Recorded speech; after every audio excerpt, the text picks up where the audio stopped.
Scripting লেভেলে আমার কাছে মনে হয়েছিল সবচাইতে বেশি কঠিন হবে নূপুর ক্যারেক্টার খুঁজে পাওয়া। নূপুর ক্যারেক্টার যেটা দিঘি করেছে। রাইট। সিয়াম এবং দিঘি এই দুজনকে প্রথমবারের মতো অন স্ক্রিনে সবাই জুটি হিসেবে দেখছে। তোমাদের দুজনের কেমিস্ট্রি যে খুব চমৎকার সেটা তো আমি কথা বলে বুঝতে পারছি, বাট তোমাদের expectation from our audience, because আজকে তো প্রথম দিন, এখনো পর্যন্ত বুঝে ওঠাটা কঠিন হবে। আই থিঙ্ক 1 উইক যাওয়ার পর আমরা বুঝবো, বাট তোমাদের চাওয়াটা কি আমাদের অডিয়েন্সের কাছে? আমরা তো অনেক দিন যাবত দেখছি যে কোনো একদম এক্সাক্ট জুটি গড়ে উঠছে না। না না না কঠিন প্রশ্নের উত্তর সিয়াম তোমাকে পাস করে দিচ্ছে অলওয়েজ, এটা তো হবে না। ইন্ডাস্ট্রির মুরব্বীরা নো এবার কঠিন প্রশ্ন তারা ফেস করে না আগে। না, নতুনদের জন্য প্রশ্ন। নতুনদের জন্য? তা আমি তো নতুন, আমি কি ভুলভাল বলে ফেলবো? বলো। জোকস অ্যাপার্ট, আমার স্ক্রিপ্টিং লেভেলে আমার কাছে মনে হয়েছিল সবচাইতে বেশি কঠিন হবে নূপুর ক্যারেক্টার খুঁজে পাওয়া। নূপুর ক্যারেক্টার যেটা দিঘি করেছে। রাইট।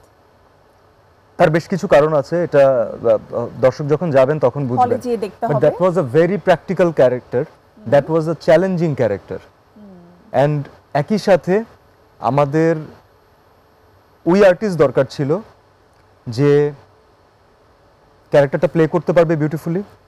2 নাম্বার, যার কমার্শিয়াল এরিয়াতে যার ওই পরিচিতি আছে, যে দর্শকের কাছে অলরেডি পূর্ব পরিচিত।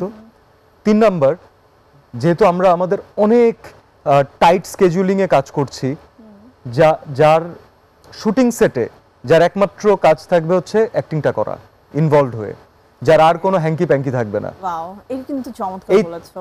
এই 3 ক্যাটাগরির 2 ক্যাটাগরি পর্যন্ত আমরা মোটামুটি শিওর ছিলাম।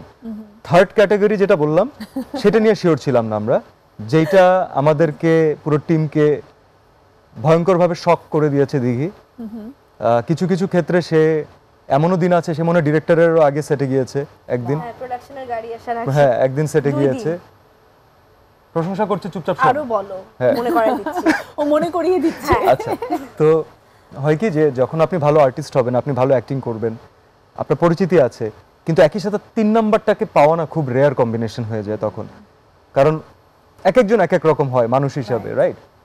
নায়িকাদের সেটে লেট করে যাওয়ার একটা হ্যাঁ, আচ্ছা, আমি যে এই জায়গা থেকে আমাদের পুরো টিম এত হ্যাপি, শুধু দিঘি না, ইনফ্যাক্ট বুবলিও এতটা শুটিং ফ্রেন্ডলি, এবং শুটিং এর যে একটা প্রবলেম, শুটিং এ তো 1000টা প্রবলেম হঠাৎ করে নতুন করে হয়, তো আমাদের কিন্তু সেটা এমন না যে আপনি আমাকে আগে জানাননি কেন তাহলে, কারণ যে বেচারা জানাবে সে নিজেও জানতো না, রাইট? হ্যাঁ, তো হয় কি যে আমাদের চিফ এডি আছে নাইম, ওর উপর থেকে একটু ঝড় যায়।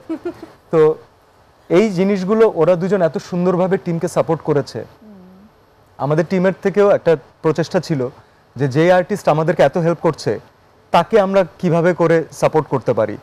দিঘির যখন যেটা প্রয়োজন হয়েছে, আই এম শিওর টিমের কেউ না কেউ ওর কাছাকাছি অবশ্যই ছিল, কেউ না থাকলে আমি ছিলাম। না, কোনো কমপ্লেইন থাকলে দিঘি আজকে বলে দিতে পারো। না না, আমার কমপ্লেইন নেই, না আমার কোনোদিনই কমপ্লেইন থাকে না। আসলে আমি যখন যে কাজ করি আমি ওখানে চিন্তাই করি না যে এখান থেকে কোনো কমপ্লেইন নিয়ে বের হতে হবে, আনলেস আমাকে জোর করে কেউ কমপ্লেইন দেয়। ওটা ব্যক্তি দিঘি হিসাবে তুমি নিজেকে বড় করছো, কিন্তু বৎস তোমাকে বলা হয়েছে জঙ্গলি টিমের পক্ষ থেকে তোমাকে কিভাবে সাপোর্ট দেওয়া হয়েছে, তুমি জঙ্গলি টিমকে ক্রেডিট দিয়ে কথা বলো, নিজেকে ক্রেডিট না দিয়ে। জি বলো।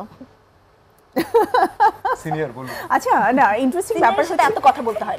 এই খুনসুটি আমি তো সিনিয়রদের সাথে অনেক ফ্রেন্ডলি। আমি ফ্রেন্ডলি না আমার জুনিয়রদের সাথে। So change your habit.